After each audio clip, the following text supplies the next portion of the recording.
Hey, I'm Lin Zuo from Taiwan. I just wonder if you guys get a chance to check out the fan experience set up exclusively, for this event. And can you just kind of walk us through different rooms and how is it, resemble the movie? I'll take it because it was fantastic to work with an incredible production design department on building those sets, and really, really thrilled and grateful to our studio for actually bringing saving some of the sets and bringing it to show you guys. I think it's important, you think of these kind of movies as just big CG events, and they're really not.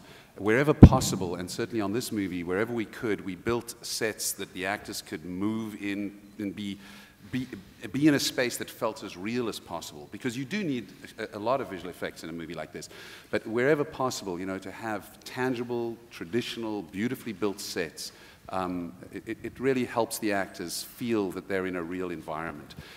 So I'm just very thrilled with the level of design work that Ben Proctor and Sean Harwood, the designers, and Peter Lando, the set decorators, and so on, brought to this. They did a great job. And you can see, if you go into the Enders experience, you can see the kind of detail, even in the bunk beds, the cupboards, look at those helmets.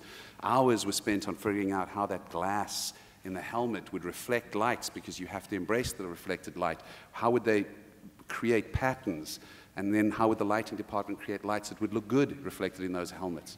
So a lot of work by the folks behind the scenes who, it's nice to be able to give a shout out to them. They did great work. Hi, Gavin. Lovely to see you again.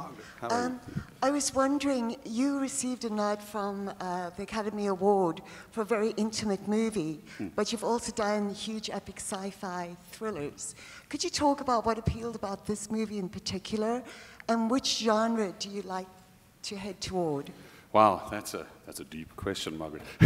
Interestingly, I suppose a lot of times artists sort of fixate on certain themes, and a lot of people have said, well, you made Tsotsi, which I think is the film you're referring to, is a very small $3 million movie, and then here comes Ender's Game. I don't want to belittle the themes that I'm focused on, but they're very similar. I mean, you have in both cases protagonists who are troubled kids struggling for an identity in a morally complex universe, the way Harrison described it. I mean, these are fabulously morally complex characters. This is not a story about good versus evil in the simplistic way where, the character is wronged and has to right the wrong through revenge. And this is a case where the character is at war with his own nature. And that was the case in Tsotsi, and it happens to be the case in Ender Wiggin. It's just that this time we get to play with a lot more cool toys, make some really cool big visual effects. But at its heart, I think why I love this story is it's still a character-driven piece. And what you get here with a film like this, and the fun for me as a director, is I get to have the best of two worlds. I get to play with big visuals, huge, wonderful visual effects, big, epic-looking stuff, but also still have this wonderful character-driven story that requires great performances and complex, nuanced performances. So there you go. Sure.